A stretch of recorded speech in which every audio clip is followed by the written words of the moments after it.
Muito bem, estamos ao vivo do Café Teológico, mais uma vez aqui agradecendo a audiência, aos amados irmãos, nossos irmãos da web, que estão prontos para participar do programa, hoje trazendo mais um assunto importante, como nós passamos aí o mês de outubro, falando da Reforma Protestante.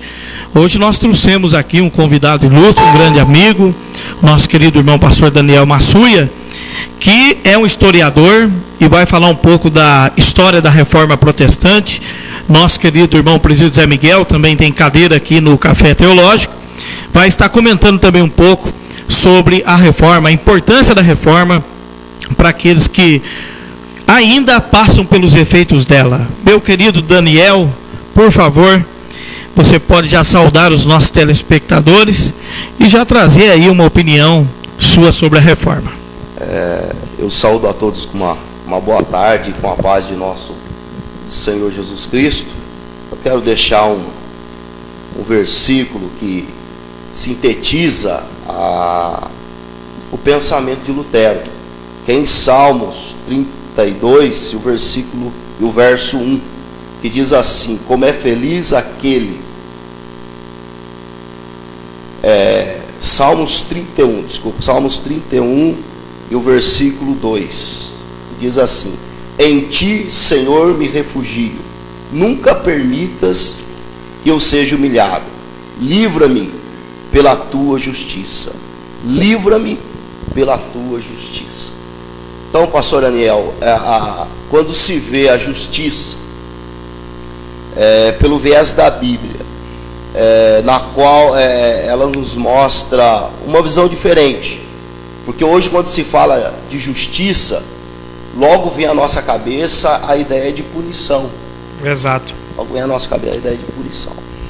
Porém, quando Lutero ele se depara com esse texto, ele vê justiça relacionada com a ideia de liberdade.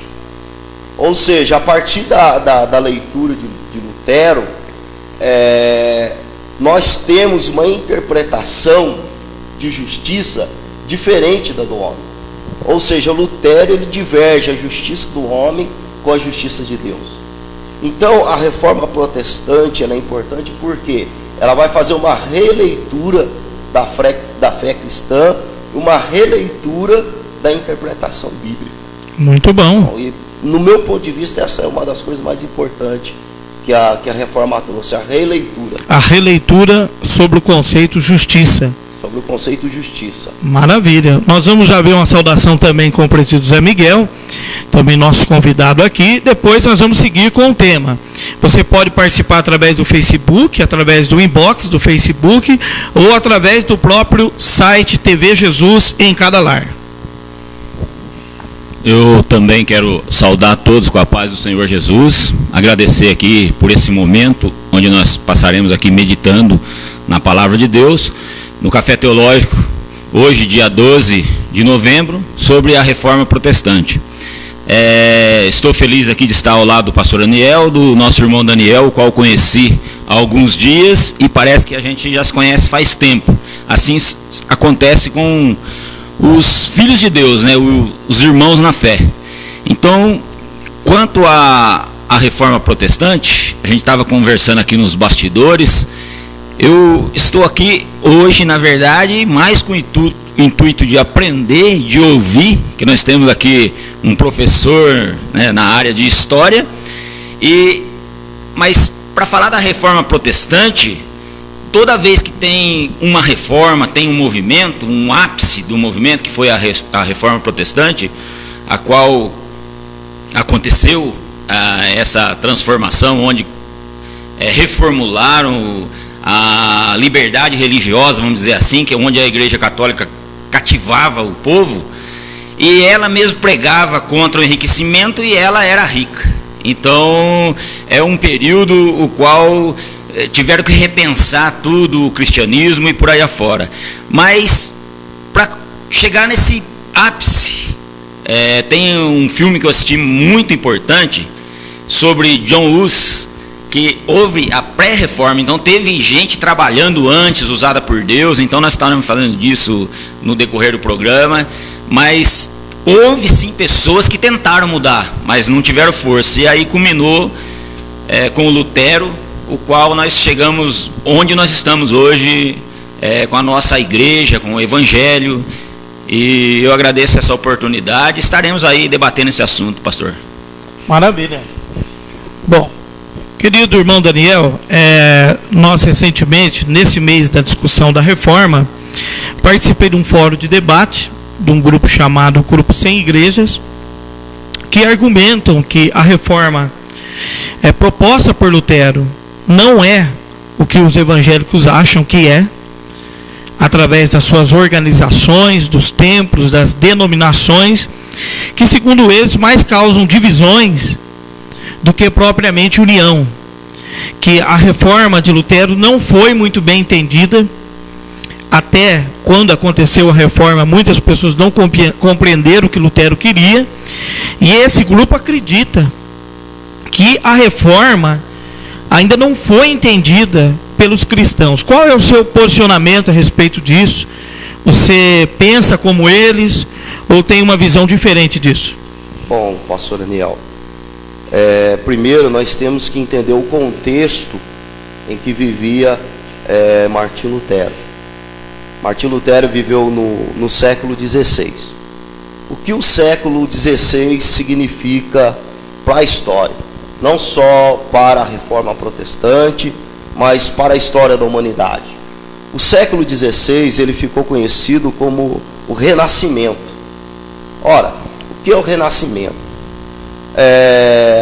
A história ela é dividida em algumas fases. Nós temos o período que antecede o Renascimento, que era um período conhecido como o período medieval, que era um período caracterizado, dominado pela ideologia católica, em que a política e a religião eram coisas ligadas, relacionadas. O Estado e a... Isso, o Estado ele não era um Estado laico.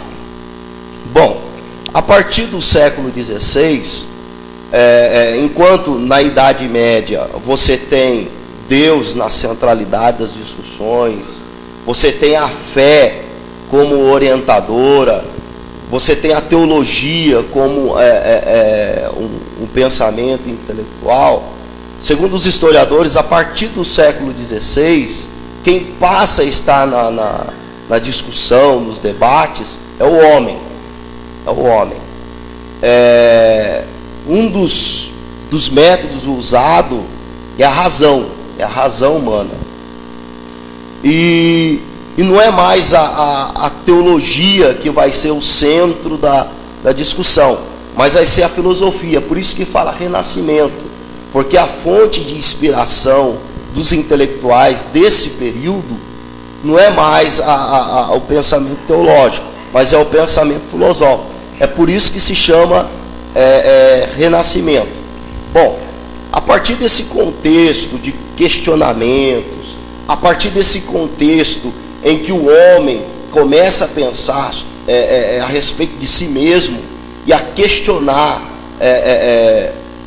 o jugo não colocado só pela igreja, mas até mesmo colocado pelo sistema político da época, surge então a reforma protestante dentro desse contexto, que começa a discutir assuntos relacionados àquela época. Então, para a gente entender esse período, a gente tem que entender que assuntos são esses. Sim. O que Lutero tinha em mente. Então, esse debate hoje tem essa finalidade, discutir quais são os temas debatidos naquela época e o que o Lutero pensava a respeito desses temas. A cosmovisão que ele tinha daquela época, né? Isso. Porque tentar trazer a visão de Lutero para os dias de hoje pode ser muito perigoso, se não respeitar o contexto pela qual ele propôs aquilo, né? É muito perigoso. Inclusive, a gente até corre o risco de cometer injustiças com nossos irmãos católicos. Exatamente, porque corremos esse risco. A visão que se tem é como se fosse um revanchismo. Isso. entre Igreja Católica e protestantismo, não é? E essa não foi a proposta de Lutero.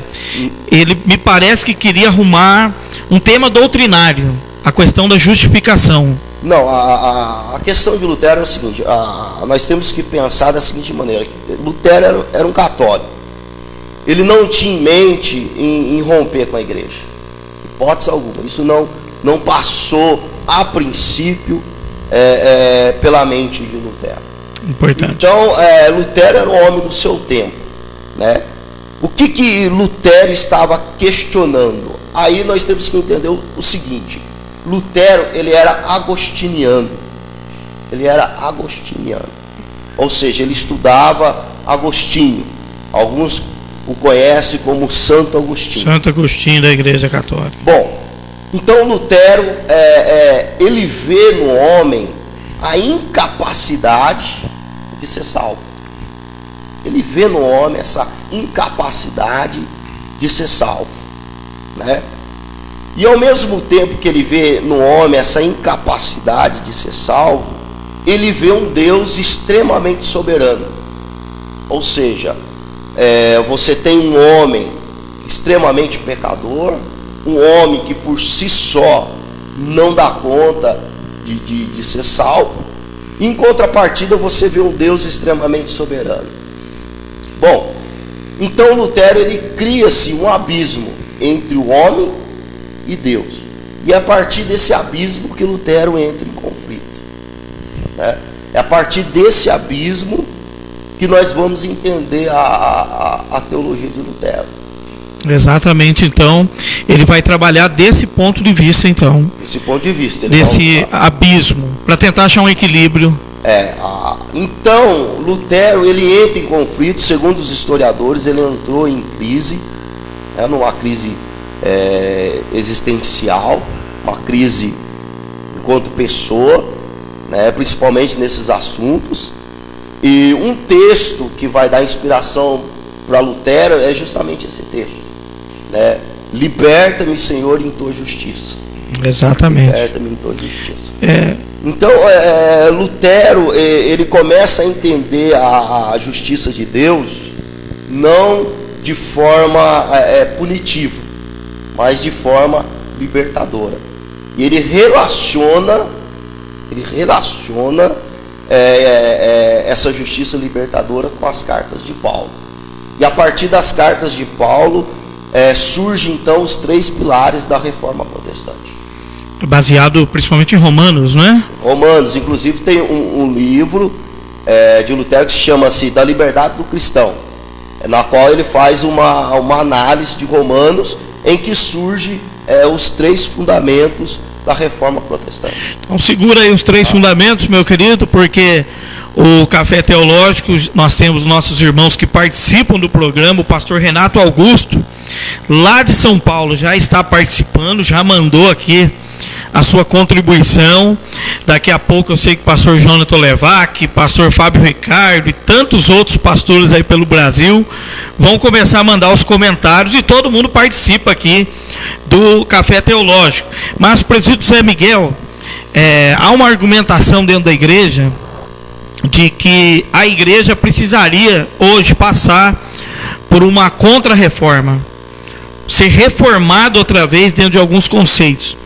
O que você acha sobre isso? Você acha que isso é necessário? A igreja precisa rever algumas coisas, que Lutero acabou influenciando em muitas coisas. Você acha que é preciso rever algumas coisas hoje na igreja? Na verdade, hoje, não é que precisa rever, precisamos rever sim muitas coisas, com as ramificações, porque quando se fala em reforma protestante, a gente entende que tudo aquilo que vai contra só a Igreja Católica. E não é, né? Na verdade, não é. Porque o seguidor da palavra, o servo de Jesus Cristo, aquele que não tem placa de igreja, ele se sente salvo em Jesus Cristo, ele vê que hoje sim a igreja está precisando de uma contra-reforma, no sentido de trazer de novo o povo para a palavra. Ou seja, a fé é o firme fundamento das coisas que não se veem. Sim, nós estamos precisando de um movimento o qual nós estamos vendo que o evangelho está sendo, vamos dizer, materializado, e a fé não é isso. Então, no momento atual, falando de reforma protestante, lá quando surgiu a igreja luterana, os calvinistas e a igreja anglicana, a qual são as principais, mas toda vez que se fala de reforma, é um protesto religioso, o qual um movimento se levanta contra algo. Isso a gente vê que tem as reformas seculares e tem, dentro da Bíblia a gente vê vários protestos contra determinadas religiões, contra determinados segmentos, a gente vê, e isso vai culminar lá em Apocalipse e não vai parar. Então hoje sim, pastor, eu acho que precisa levantar alguém que traga o povo para a fé pelo ouvir a palavra. Porque a fé não está só pelo ouvir a palavra, estão materializando a fé, e com isso eu não concordo. Nós levantamos essa questão aqui porque eu segurei o pastor Daniel, historiador.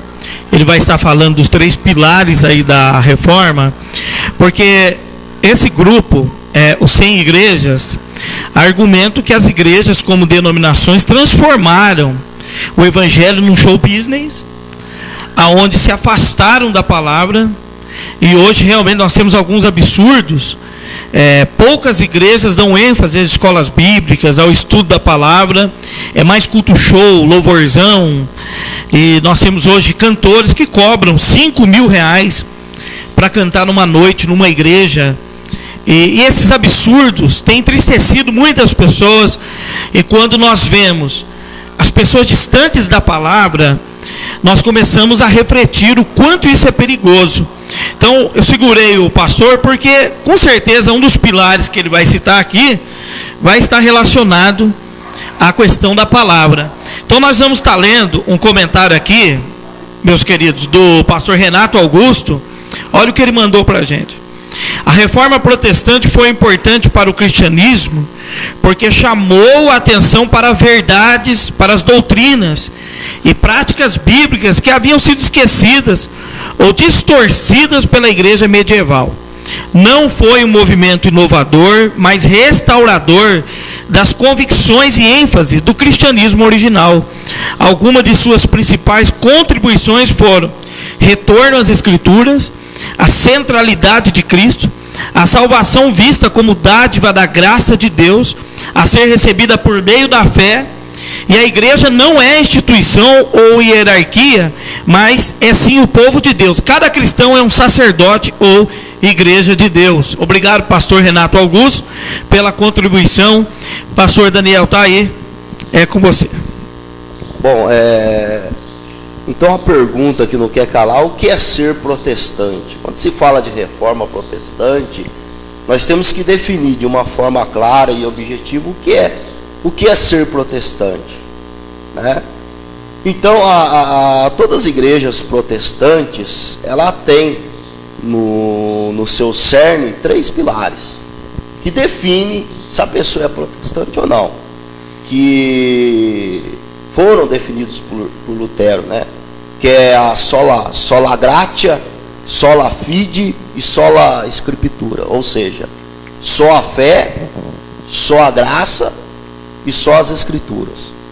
Bom, só a graça porque Lutero ele entendeu que o homem por si só ele não consegue ser salvo.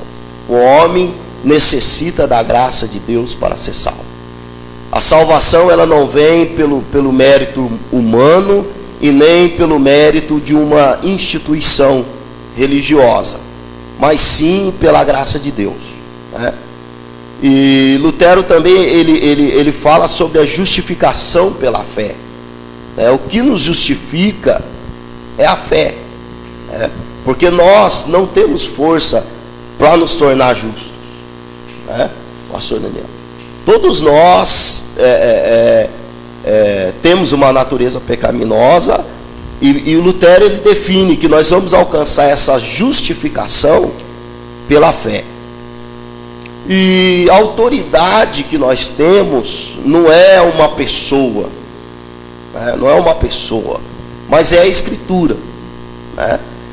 Ou seja, a minha palavra não pode sobrepor as Escrituras Sagradas.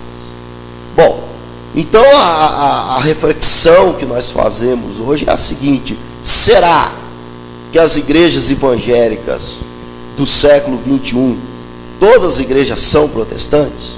Uma boa pergunta. Uma excelente pergunta dentro da definição.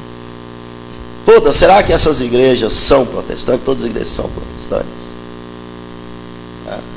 Então, para nós respondermos essa pergunta é fácil.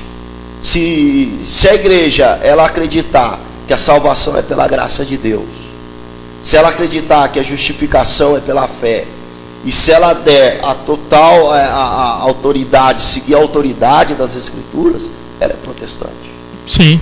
Fora isso, ela é outra coisa, menos protestante. Menos protestante, porque hoje todo mundo acabou generalizando.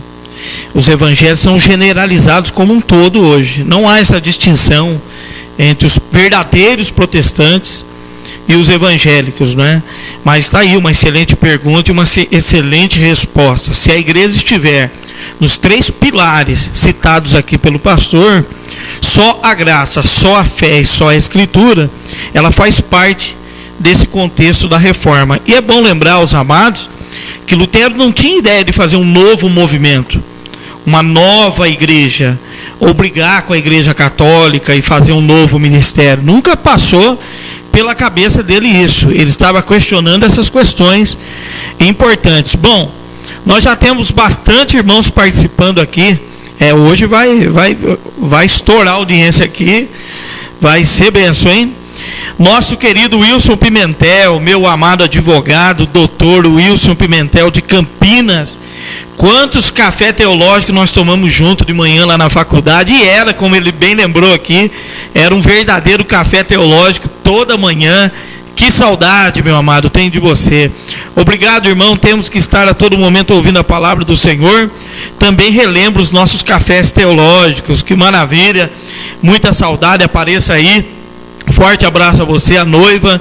Sucesso na carreira aí de advogado. Você merece. É uma bênção de Deus. Inclusive, ele me disse hoje que toda a família dele aceitou Jesus. Estão na igreja lá em Campinas. Olha que vitória, que bênção. Fiquei muito feliz, viu, Wilson? Um abração. Quero mandar um abraço aqui para o pastor Mauro Cipriano de Aguaí, que já mandou. O pastor Mauro já é direto. Ele é direto. Toda vez que ele participa aqui, ele é bem direto nos seus comentários. Então vamos lá. Amém. Primeiramente, ele mandou um abraço aqui em cima, né? Um abraço ao pastor Daniel, ao presbítero Miguel e um abraço para mim. Obrigado. E eu quero estar lendo o seu comentário. Esse negócio de grupo sem igreja está fora do contexto bíblico, fora do corpo e da pregação doutrinária. Gálatas diz: admiro que passaste para outro evangelho, que não é outro evangelho, que não é outro. Alguns que vos inquietam querem transtornar o evangelho de Cristo. Gálatas capítulo 1, versículos 6 e 7. E o que se protesta. Então ele está argumentando aqui que este evangelho de hoje é um evangelho muito diferente do evangelho colocado pelos apóstolos. A pedra principal dos apóstolos, que é Cristo, a palavra. Tá? Eu também concordo com ele que se continuar do jeito que está indo, nós vamos ter só igrejas para show e louvorzão e meditação na palavra de Deus, realmente muito pouco. Bom, pastor Agenivaldo de Jaú, nosso querido pastor Agenivaldo, um abraço. Escreveu livros e obras importantes, como a do pastor Paulo Mesquita, pastor Zé Gazarro, recentemente, 2 obras magníficas, me ajudou no meu livro, e tem escrito também a obra dele, Das Trevas para a Luz, que vai vir um lançamento aí, e eu tenho uma parte aí também. Obrigado. Minha opinião, Lutero quebrou os dogmas da religião romana, quando escreveu as 95 teses e colocou na porta da grande catedral romana. O pilar de seu conceito foi que a salvação é recebida pela graça e não por obras. Ele viu que o viver é pela fé e não pelas obras de justiça humanas. Esta é a minha opinião. Até o comentário feito aqui também pelo presbítero José Miguel. Mais um comentário aqui chegando. Pastor Fábio Ricardo de Nova Odessa, nosso querido amigo, que está me devendo uma água de coco, viu, amado? Quando eu for pregar aí em Nova Odessa, eu quero água de coco no púlpito, porque da outra vez não me deram água e agora vão dar água de coco, viu? Segundo o pastor Errol Hus, Lutero conseguiu derrubar as confissões católicas romanas. E a razão por que foi conseguir isso é que essas confissões de fé eram baseadas na tradição humana e não eram de acordo às escrituras sagradas. É importante observarmos como a Bíblia tinha se perdido gradativamente e como a igreja tinha adquirido grande poder e riqueza. Esse poder e riqueza tinham resultado em corrupção, assim como o papado, o clero tinham se tornado corruptos. Pastores, a igreja evangélica não está precisando também de uma reforma urgente em nossos dias? Boa tarde a todos. Pastor Fábio Ricardo, é com você, presídio Zé Miguel. Pelo visto, o pastor Fábio Ricardo, ele está na mesma linha do meu pensamento aí, que nós estamos partindo realmente para necessidade não de uma reforma, mas de trazer as pessoas para a palavra.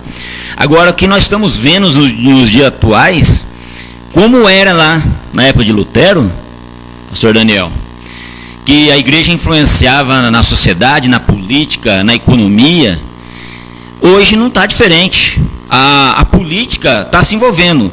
Quer dizer, se a pessoa presta culto a uma entidade, seja ela demoníaca ou qualquer entidade ou qualquer religião que seja, ela pratica lá, ela confessa essa prática dela, ninguém mexe com ela.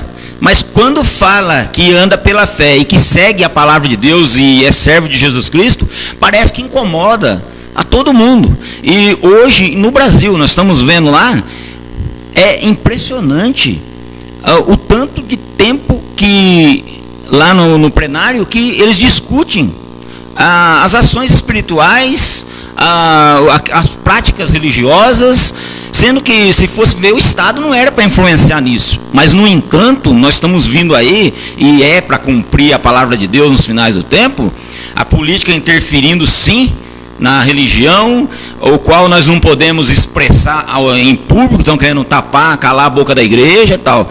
Então, estamos passando por um momento que, ou seja, estão fazendo uma contra-reforma, estão querendo interferir na manifestação da igreja, na pregação do evangelho. Mas eu creio que tudo isso para cumprir a palavra de Deus. E como Jesus disse que nós seremos perseguidos, vão tentar nos calar, vão levar aos magistrados e aí vai. Então, estamos necessitando sim de rever muitas coisas, como foi dita a palavra. O que é ser protestante? Quem é protestante? Segue os pilares? É só a Bíblia? É só a fé? É só a graça? Fica aí, pastor. Maravilha. Bom, está chegando aqui mais comentários, né? O nosso irmão Wilson Pimentel agradecendo aí. Amém, pastor, meu amigo, Deus te abençoe. Pastor Renato Augusto mandou um joia pentecostal. O pastor Agenivaldo, dou graças a Deus por este grande movimento. Embora neste tempo presente, vemos muitos dogmas sendo implantados nas igrejas de formas diferentes. Pastor Daniel. Bom, pastor Daniel, uma coisa que nós temos que ter em mente é entender as divergências teológicas. Uma coisa que eu respeito muito nos nossos irmãos católicos hoje é que eles conseguem, dentro da própria instituição, da própria igreja católica, conviver com as diferenças. Se você for no catolicismo, você vai ver os carismáticos, você vai ver os tradicionais, e eles convivem dentro de uma instituição. Nós, evangélicos, por qualquer coisa nós nos dividimos, né? Porque eu não vou muito com o pensamento do meu pastor, então eu vou, alugo um salão e surge outra igreja evangélica, né? Mas eu não sou contra isso. Eu só estou fazendo essa reflexão seguinte, para trazer de volta um texto de Agostinho, que ele dizia o seguinte: olha, no essencial nós temos que ter unidade, Muito nós, independente da placa de igreja, se nós pertencemos à igreja pentecostal, tradicional e etc., no essencial, nós temos que ter unidade. No não essencial, liberdade. Mas, em tudo, o amor. Agostinho já dizia. Uma excelente frase para os dias de hoje, né? Em tudo e amor. Agora, o que nós devemos lutar é por aquilo que Lutero lutou. O que Lutero fez de especial? Ele traduziu a Bíblia do latim para o alemão e deu a Bíblia na mão do povo. Exato. É isso que fez a diferença da reforma protestante. Porque houve um cidadão no período da Idade Média que tentou uma reforma. Sim. Que foi Francisco de Assis. O porquê que o Francisco de Assis não teve êxito? Porque as discussões só foram feitas em 4 paredes. Só foram feitas em 4 paredes. Não foi exteriorizado isso. Não. Mas agora, já no século XVI, Lutero ele tem a imprensa e ele tem a tradução da Bíblia, que antigamente era só escrita no latim culto, né, onde só os intelectuais tinham acesso e o povo não tinha acesso. O que o sacerdote falava, o que o padre falava era lei, né? Então, quando o povo começa a ler, quando a discussão vai para as ruas, é onde Lutero consegue uma reforma. Então, a reforma, o que muda o homem é o conhecimento. Então, o nosso papel enquanto pastor, enquanto pregadores do Evangelho, não é dogmatizar as pessoas, mas é levar as pessoas a pensarem, a refletirem. Bom, será que tudo que se prega hoje faz parte da nossa fé? Exato. Está dentro das Escrituras? Está dentro das nossas Escrituras. Será que está dentro das nossas doutrinas? Muito bom. É esse tipo de pensamento que nós temos que trazer para os púlpitos da igreja. Muito bom, pastor. Eu acho que também concordo com você, que o grande legado da reforma foi exatamente essa contribuição de Lutero, de ter traduzido a Bíblia, levado para um acesso, para que o povo tivesse acessibilidade à Escritura. Sabemos que na Idade Média houve pouca erudição, porque a igreja não aceitava que as pessoas pensassem da forma que queriam as Escrituras. Só o Papa podia dar a interpretação delas. E Lutero quebra isso daí, e não trazendo para o nosso tempo, guardadas as devidas proporções. Há 15, 20 anos atrás, eu me lembro que era proibido estudar teologia. Alguns pastores excluíam das igrejas ou disciplinavam, e muitos ainda pensam assim. É proibido você estudar, você se abrir, e o que é um grande erro. Eu acho que quanto mais, eu sou da outra linha, quanto mais o povo conhecer a Escritura, mais fácil será de pastorear a igreja. Porque eles vão ver os princípios lindos da Bíblia. Porque se você pastorear através de dogmas humanos, regimento interno, as igrejas não param de criar regimento interno para segurar o povo. Seria mais fácil investir no conhecimento da palavra e o povo seria um povo mais saudável. Eu também concordo que realmente seria o caminho melhor. Isso, presidente Zé Miguel. Sem dúvida, o próprio Jesus disse que nós somos lavados pela palavra. Não existe coisa melhor do que ter o entendimento daquilo que se está lendo, de parar para ouvir, ter humildade, como foi dito aqui, sermos humildes de ouvir ideias opostas às vezes, porque muitas coisas, eu sou recém-convertido, tenho 12 anos de conversão, fiz esse ano, no dia 12 de outubro, e no entanto, eu vim para a igreja, eu já ouvi muitas coisas que foram pregadas e hoje já foram despregadas, vamos dizer assim. Por exemplo, eu já ouvi pregação onde o verdadeiro nascimento era no batismo. E eu lendo as escrituras, examinando e muitas coisas, descobrimos que o verdadeiro nascimento é aquele que nasce da palavra, da semente incorruptível. E por aí afora. Então, muitas coisas que eu já, nesse pouco período que eu sou convertido, eu já ouvi muitas pregações que já foram, vamos dizer assim, despregadas naquilo que eu ouvi e aprendi. E hoje em dia, então, nós estamos vendo que se bobearmos, nós vamos afastando cada vez mais da Escritura.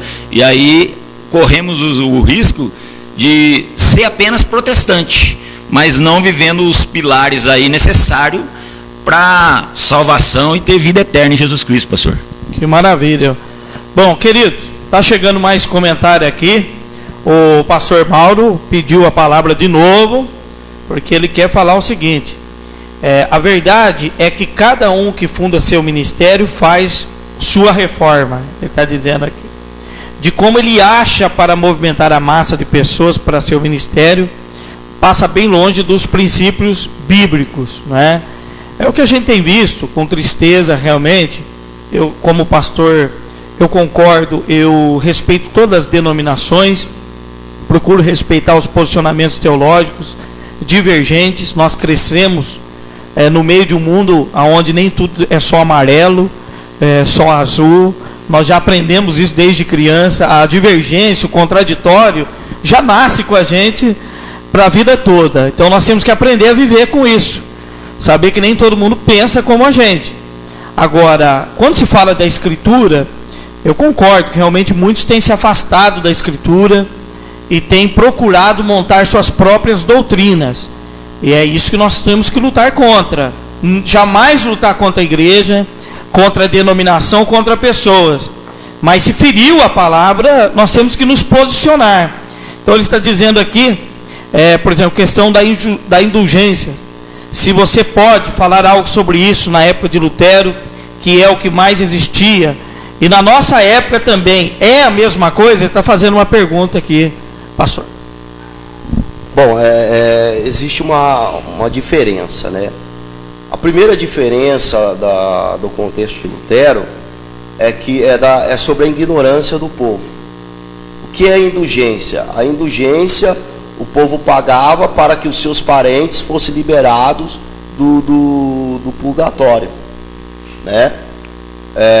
Então havia essa ignorância por parte do povo, e que eles acreditavam nisso. Então pessoas pagavam para serem perdoadas. Então esse foi um dos questionamentos de Lutero. Olha, nós não temos esse poder, a igreja, a instituição não tem esse poder, né? Porque o único que pode perdoar é Jesus, né? É Jesus. Então naquela época o povo se deixava levar devido à ignorância mesmo. Hoje, o que tem em comum daquela época e de hoje é a comercialização da fé. A comercialização da fé.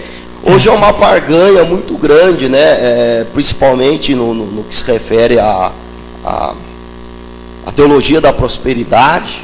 Não que eu seja contra aos pastores que defendem essa linha, mas o que eu percebo é que quem está na centralidade do culto não é mais Deus, mas são os homens. Os homens. Olha, você vem no culto, você dá tanto e vai receber tanto. Então o que eu vejo em comum entre as indulgências e hoje é a comercialização da fé, né? Exatamente. Sobre isso, é bom lembrar que, por exemplo, a teologia da prosperidade redefiniu a conversão. Antigamente, há 20 anos atrás, você chegava numa pessoa: olha, o que Jesus Cristo fez na sua vida? Olha, eu era atribulado, eu não tinha paz, hoje eu tenho paz, eu tenho alegria na minha vida. Hoje não, você pergunta: o que Jesus Cristo fez na sua vida? Eu não tinha um carro, agora eu tenho. Eu não tinha uma casa e agora eu tenho. Foi transferido para posses, para coisas materiais. E as pessoas têm ido para a igreja atrás disso, e essas igrejas sabem que as pessoas gostam disso, estão vendendo e comercializando a fé, até por uma profecia do próprio Paulo que disse: farão de vocês negócio através da palavra de Deus. Então eu acho muito perigoso, lembrando que a prosperidade está na Bíblia. Esse pessoal, o que eles fizeram? Tiraram só essa parte da Bíblia e não trouxeram a parte primordial, que é a salvação em Cristo. A prosperidade é possível, pastor? Através de trabalho honesto e administração.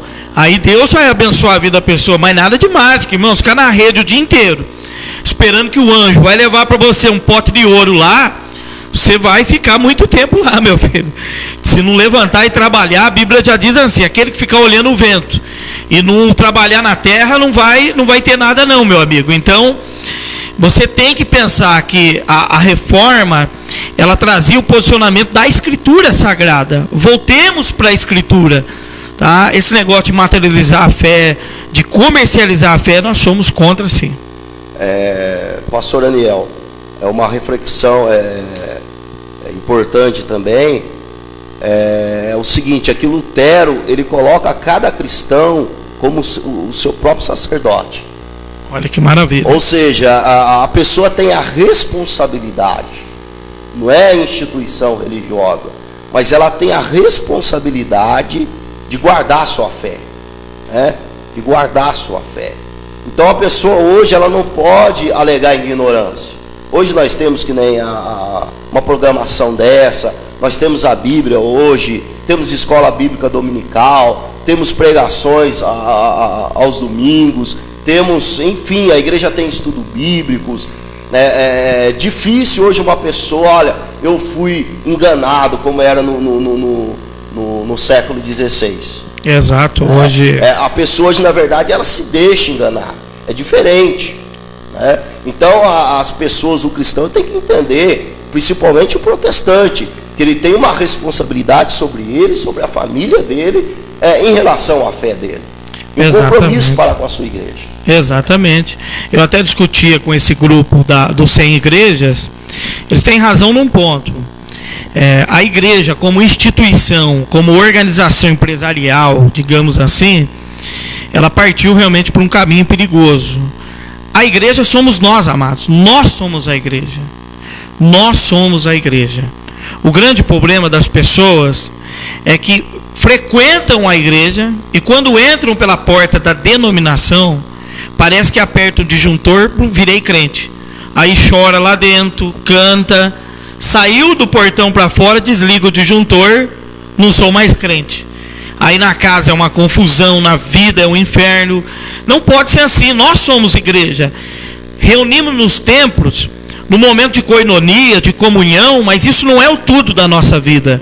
A Escritura tem que fazer parte da vida do cristão em todo momento da sua vida. É o que eu penso também. Não é isso, presbítero Zé Miguel? Justamente. Hoje em dia, vemos pessoas que aceitam a Cristo, vêm para a igreja, ouvem a palavra, só que não põem em prática aquilo que ela ouve, ou aquilo que ela medita e lê, e não há transformação. Ou seja, parece que ela veio para a igreja como lá atrás. John Hus, mesmo influenciado por John Wycliffe, ele defendia a separação da igreja, da política e o enriquecimento da igreja, que era envolvido com a economia. Ela defendia uma igreja humilde. E o que foi comentado aqui hoje é o seguinte: com essa teologia da prosperidade, a pessoa vem para a igreja. Se ela não tem uma mudança radical na conta financeira dela, se ela não consegue comprar um carro, não consegue comprar bens materiais, parece que ela não encontrou Cristo. Parece que aquela igreja ali não pregou a salvação em Jesus Cristo. Então, está havendo, parece que realmente uma confusão teológica, onde Cristo já não está sendo o centro mais. Não somente a Bíblia, precisa de um argumento humano, precisa de técnicas humanas para trazer a pessoa para a igreja, para ajudar ela a se levantar, precisa dar curso técnico para a pessoa aprender a administrar, para ver se ela espiritualmente fica um nível mais elevado.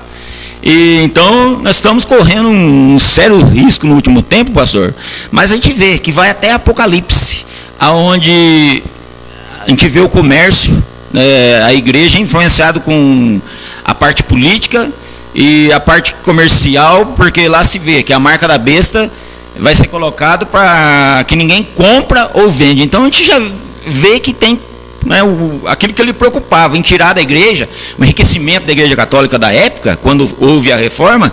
Parece que estão querendo voltar naquele, como era a igreja católica, estão querendo voltar naquilo que a igreja praticava. Isso é um princípio que, vamos dizer assim, que o evangelho está ficando em segundo plano. Infelizmente, nós temos, eu penso que esse programa é importante, muita gente falando da importância do programa hoje, que vai ressaltar a questão de voltar à Escritura, à Palavra de Deus, e de começarmos a ter cada vez mais posicionamentos centrados na Palavra em Cristo Jesus. Então, muitas coisas das práticas das organizações, de fato, Pastor Mauro de Aguaí, você está coberto de razão. Hoje não está tendo mais o crescimento do Evangelho, está tendo migração de crentes de uma igreja para outra, e muitas dessas migrações não são por propósitos maravilhosos, são porque ele não canta mais aqui, ele vai cantar lá, ele não faz alguma coisa aqui, ele quer fazer atividade lá, não pensando que ser igreja não é estar ligado a uma atividade, é ser templo de Deus, morada do Deus vivo. Então nós temos enfrentado realmente muitos problemas nessa área. Mas eu quero mandar um abraço aqui para o Lucas Gomes, o preletor Lucas Gomes, Estiva, tá? Mandar um forte abraço para ele, que Deus te abençoe. Ao Rômulo, da ICPB do Jardim Novo, também um forte abraço. E temos um comentário aqui, pastor Daniel, do nosso querido pastor Jonathan Levac, de Itapira, que tem cadeira aqui também no Café Teológico, e ele está mandando aqui o seu comentário. Vamos ler. Companheiros, paz e graça. Um abraço aos amigos da bancada. Sinto em não estar aí. E o cafezão de novo, nós vamos aproveitar, viu, pastor? Vamos lá. Quero louvar a Deus pelos 497 anos da Reforma Protestante. Digo isso não com superficialidade, antes digo com consciência madura e muito honesta no que tange o assunto. Reforma protestante é um assunto muito vasto, até porque estamos falando da história religiosa, história geral. Por isso, quero apenas dizer, a reforma nasce de um ideal, o ideal pela verdade. Em um tempo de alienação e ignorância, os eruditos, juntamente com a parte do clero, desenvolviam artifícios com o fim de arrecadarem fundos para diversos fins, bem como a construção da Basílica de São Pedro. Os que conheciam as verdades ortodoxas das Escrituras se venderam a uma consciente distorção visando o lucro. Nesse interim, deixa eu ver aqui, vai ficando ceguinho, né? Deus levanta um homem movido de paixão, temor e ânsia pela verdade, não apenas para ele mesmo, como para os homens. Isso é reforma, um ideal de resgate e condução à verdade das Escrituras. Observação: inevitavelmente as Escrituras caminham para seu cumprimento, e isso não há quem mude enquanto existimos segundo o legado de Lutero. Reformaremos sempre que houver a necessidade. Todavia não há reforma que mude o quadro já estabelecido na eternidade do mundo. O mundo caminha para o mal. A verdadeira reforma que aguardamos é esta: a consumação. Na visão do pastor Jonathan Levac, igreja reformada, sempre reformando, ou seja, não parou lá em Lutero, continua até os dias de hoje. Isso, pastor Daniel? Bom, pastor Daniel, a igreja, o porquê que a igreja ela precisa sempre ser reformada? Eu quero fazer aqui um diálogo com um filósofo judeu, o Martin Buber. Ele escreveu um livro que diz assim, A Eclipse de Deus. O que ele trata nesse livro? Que a maioria das barbáries cometidas na história da humanidade foram cometidas em nome de Deus. Em nome de Deus, pessoas foram queimadas. Em nome de Deus, pessoas foram torturadas. Em nome de Deus, pessoas foram enganadas. E hoje, a comercialização da fé, né, dentro do nosso mundo atual, está sendo feita em nome de quem? Não é em nome de uma igreja, não é em nome de não, está sendo feito em nome de Deus, né? As pessoas, elas não estão sendo assim enganadas de uma maneira assim gratuita. Mas existe um argumento muito forte, né, que está sendo usado em nome de Deus. Agora, qual é o nosso papel enquanto protestantes? Pregar aquilo que acreditamos. Pregar aquilo que acreditamos, né? Termos a identidade. Eu acho que falta hoje no nosso meio isso, identidade, né? Eu estava olhando as fotos, né, ao chegar aqui. A foto, ela remete o que? A ideia de memória, a ideia de identidade. Identidade é o que? O sentimento de pertença. Hoje as pessoas elas vêm para a igreja, mas não têm o sentimento de pertença. Olha, eu me pertenço a essa igreja porque eu me identifico com a ideologia dessa igreja. Eu me identifico com as doutrinas dessa igreja. Exatamente. Então hoje as pessoas não se preocupam muito com a proposta teológica. Sim. E o culpado disso não é o povo. São os próprios pastores. São os pregadores. Os próprios pregadores. Porque as pessoas não têm maturidade, não estão tendo maturidade para ter uma vida cristã alicerçada. As pessoas, na verdade, estão procurando um lugar onde possam estar bem, o seu bem-estar. E não entra numa igreja sabendo o seu posicionamento doutrinário, a identidade dessa igreja. Não há essa preocupação mais, né? Não há uma preocupação teológica. Teológica. Não há essa preocupação teológica. Há só... Por quê? O porquê as pregações não têm também uma preocupação teológica. Não tem. Apenas pregações motivacionais. Motivacionais. Né? Para massagear o ego das pessoas. E você entra de domingo a domingo, doutrinas não são pregadas, não são ensinadas, as pessoas aprendem a vencer a qualquer custo. Aí quando vem o fracasso, nós estamos vendo aí um monte de crentes desmotivados, derrotados, porque estão no caminho errado. Ou seja, não há uma preocupação teológica.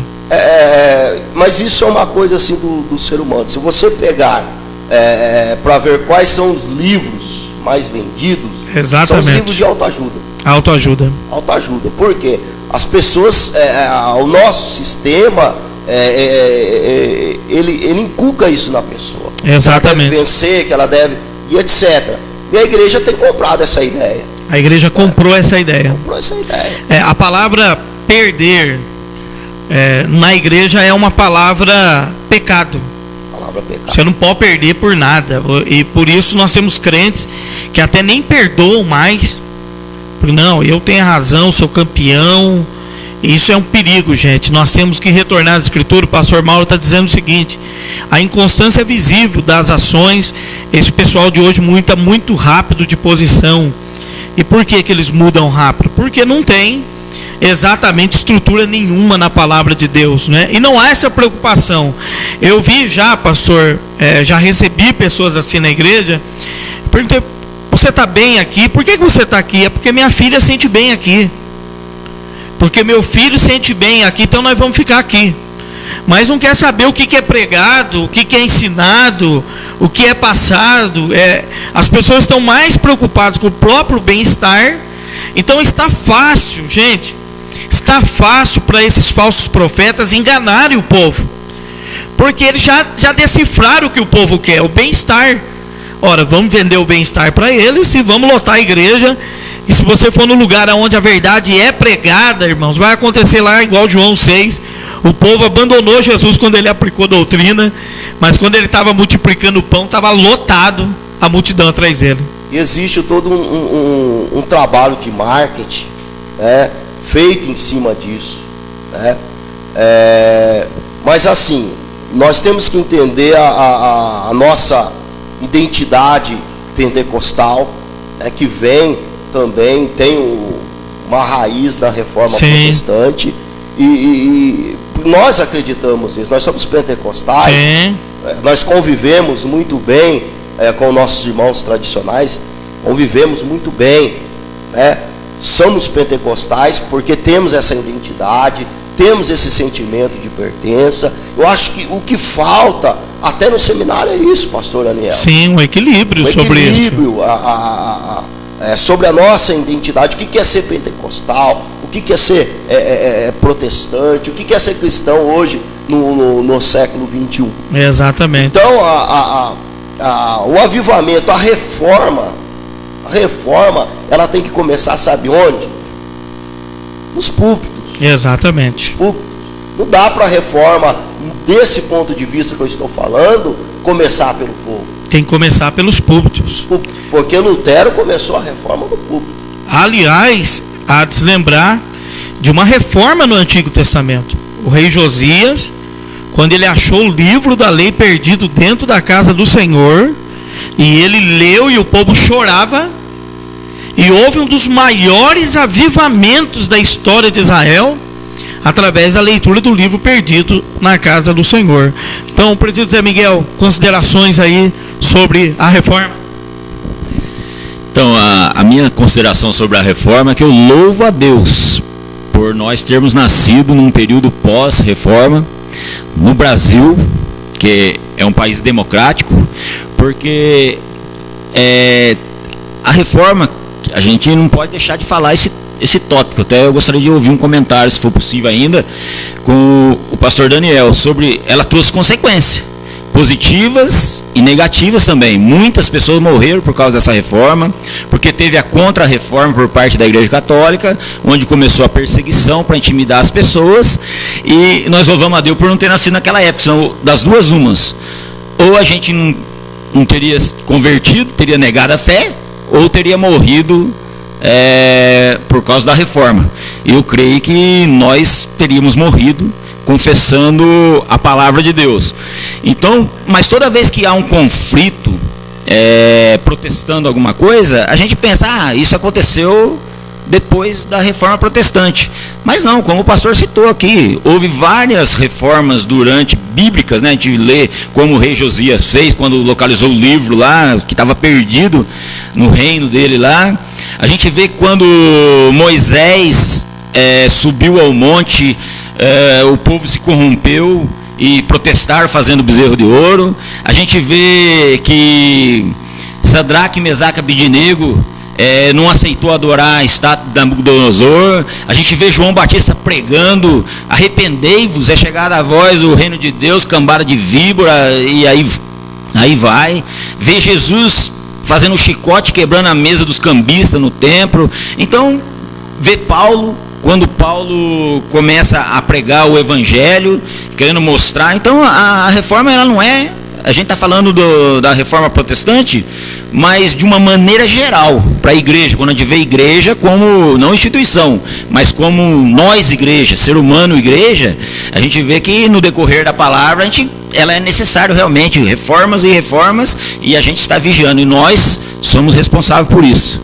Sempre havia reforma. Bom, gente, o papo tá bom, tá maravilhoso, mas está terminando o programa, Café Teológico está terminando. Nós vamos ver se a gente volta, se Deus quiser, na próxima quarta, continuar falando do assunto. Nós demos uma introdução aqui nas questões da reforma, mas pastor Daniel, dá suas considerações finais e muito obrigado por ter vindo, aceito o nosso convite. Bom, eu que agradeço. Só falando aqui do nosso irmão aqui, houve sim a contra-reforma. Nesse período foi criado a ordem dos jesuítas, que tinham a finalidade de preservar a fé católica. E foi criado também nesse período uma nova etapa da Inquisição, porque na Idade Média já havia. Porém, a partir do século XVI, essa Inquisição se tornou mais forte. E inúmeras pessoas morreram, né, em nome da reforma. Não deixou de ser, é por isso que muitos historiadores falam que a religião ela é violenta, né, por causa dessa história que existe, né? Mas as minhas considerações finais é essa, que eu sou um protestante porque eu acredito na graça de Deus, eu acredito na fé, na justificação pela fé, e vou lutar pela interpretação bíblica pentecostal até o fim. Respeito muito os meus irmãos católicos, respeito meus irmãos tradicionais, mas eu também respeito a minha identidade, que é ser um pregador pentecostal, e vou lutar até o fim pregando esse evangelho que salva, liberta transforma e leva o homem para o céu. Que Deus abençoe. Amém. Presbítero Zé Miguel, considerações finais. Então, a minha consideração final aqui, então quero deixar declarado também que eu sou sim um protestante e eu tenho 5 pilares, que é a Bíblia, Cristo, a graça, a fé e tudo para a glória de Deus. Fique com Deus, a paz do Senhor, Deus abençoe a todos em nome de Jesus. Amém. Muito obrigado vocês que participaram. Pastor Genivaldo, forte abraço, Deus te abençoe. Pastor Jonathan Olevac, obrigado pela participação, Deus abençoe. Pastor Mauro Cipriano, lá de Aguaí, meu querido amigo, irmão, forte abraço, Deus te abençoe. Pastor Renato Augusto, de São Paulo, forte abraço, Deus te abençoe. Pastor Fábio Ricardo, de Nova Odessa, Deus te abençoe. E os demais irmãos aqui, entrou agora em CPB Mogi Guaçu, eu acredito que a nossa irmã Jéssica, forte abraço, Deus te abençoe, mas já acabou. A Ana Tol, que Deus te abençoe em Cristo Jesus, Deus te abençoe muito, viu minha filha? A Wilson Pimentel, de Campinas, Deus te abençoe também em nome de Jesus. Obrigado a todos, irmãos. Café Teológico volta na próxima quarta-feira. Que Deus abençoe a todos em nome de Jesus.